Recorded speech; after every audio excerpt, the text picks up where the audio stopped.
Here we go. Another day, another watch. And yep, 41mm Submariner Homage from Sanma 10.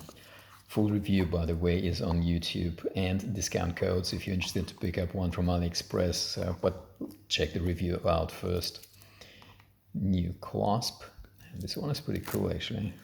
I've got mixed feelings about it, but I mean, it's well done clasp. There is no doubt about this. So here is the quick wrist shot. Obviously, that's already sized for my wrist, by the way. Here we go. So, how's that? I think it's pretty cool. Really good. 41mm diameter. Check it out, guys. Thanks.